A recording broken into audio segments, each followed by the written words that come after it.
يمكن هذه من هنا ابراج، بس هذه اليوم بعدين نشوفها. لا العارضه، اي العارضه مغطيه الصوره اذا تسمحون.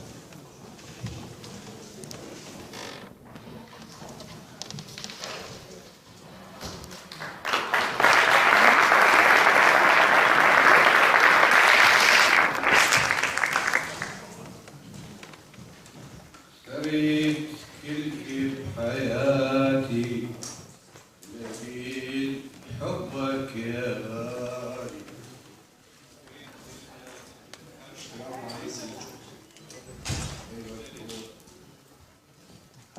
بكل فخر أقف أمام الطغيان يقول لكم كل الرياليين هي انتصاف لمراد البلدان وتركها على الجهد التحيل والأمان. ومن أبشع سبل الإمبريالية هي تجارة الأطفال الأحياء من الأموات. وميمون ولد عمره 11 عام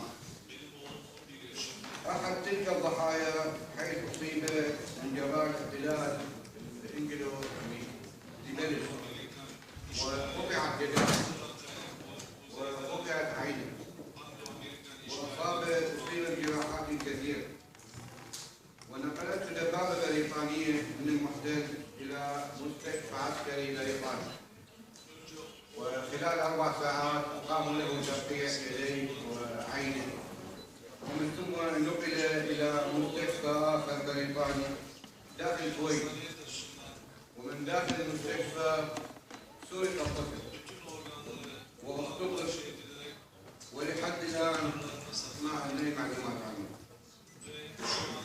من تاريخ 29/4/2003 لحد الآن لم نعثر على أي خبر عنه، رغم المخاطرات الكثيرة بيننا وبين الجانب البريطاني.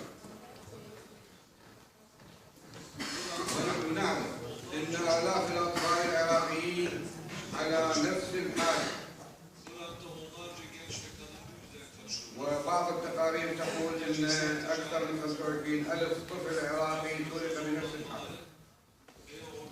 وحملة أين ميمون تبحث عنهم لحد الآن. وكل هذا يحدث بعلم ومشاركة وموافقة حكومة العراق. وأنا الآن عندما أشاهد جمعا أرى ميمون بينهم.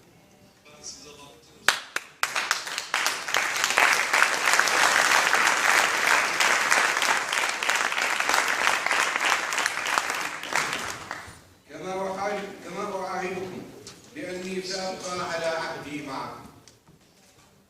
لذا أطالب من كل الإعلام والإعلاميين مساندة حملة أين ميمون لفضح أبشع أذرع الديمقراطية. والسلام عليكم ورحمة الله.